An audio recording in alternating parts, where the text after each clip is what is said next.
আসসালামু আলাইকুম। ওয়েলকাম জানাই শিউলিস কুকিং এ সবাইকে। কেমন আছেন সবাই? আশা করি সবাই ভালো আছেন। আমিও আলহামদুলিল্লাহ ভালো আছি। আমার আজকের পর্বে থাকছে রেস্টুরেন্ট স্টাইলে তৈরি চিকেন নুডলস।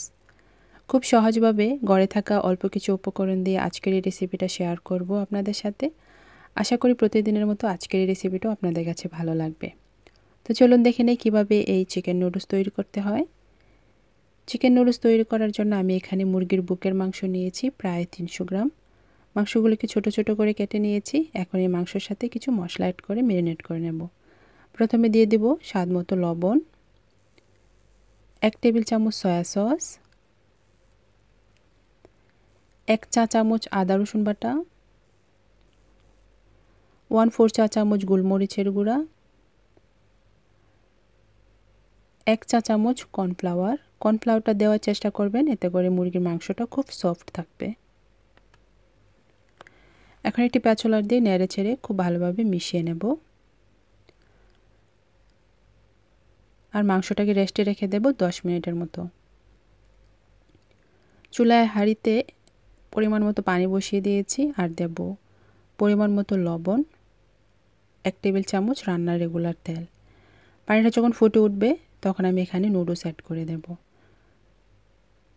আমি এখানে স্টিক নুডলস নিয়েছি, আপনারা চাইলে ইনস্ট্যান্ট নুডলস দিয়েও এই রেসিপিটা করতে পারবেন। একটু নেড়ে ছেড়ে অপেক্ষা করব নুডলসগুলো সিদ্ধ হওয়ার আগ পর্যন্ত। নুডলসগুলো সিদ্ধ হতে 10 থেকে 12 মিনিটের মতো সময় লাগবে। নুডলসগুলো সিদ্ধ হয়ে গেছে, এখন আমি একটি স্ট্যানারে ছেঁকে নেব।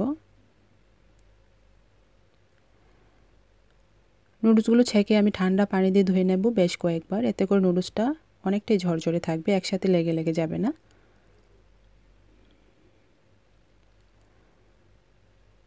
নুডলসগুলো ছাঁকা হয়ে গেছে, ধোয়া হয়ে গেছে। এখন আমি চলে যাব রান্নায়। চুলায় একটি প্যান বসিয়ে দিয়েছি আর দেব পরিমাণ মতো তেল আর দেব 1 টেবিল চামচ রসুন কুচি। রসুনগুলো দিয়ে আমি হালকা কিছুক্ষণ ভেজে নেব। এখন আমি এখানে অ্যাড করে দেব আগে থেকে ম্যারিনেট করে রাখা মুরগির মাংসগুলো। মাংসগুলো দিয়ে নেড়ে ছেড়ে খুব ভালোভাবে ভেজে নেব।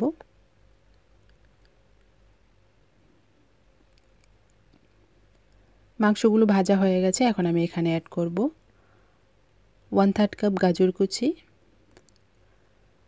গাজরগুলো সিদ্ধ হতে একটু সময় লাগে, তাই আমি গাজরগুলো একটু আগে দিয়েছি। একটু নেড়ে ছেড়ে ভেজে নেব। গাজরগুলো যখন একটু সিদ্ধ হয়ে যাবে তখন আমি এখানে আরও অ্যাড করব 2 রকমের ক্যাপসিকাম, সবুজ রঙের আর হলুদ রঙের। এখানেও 1/3 কাপ করে আছে। এখন এই সবগুলো একসাথে খুব নেড়ে ছেড়ে মিশিয়ে নেব।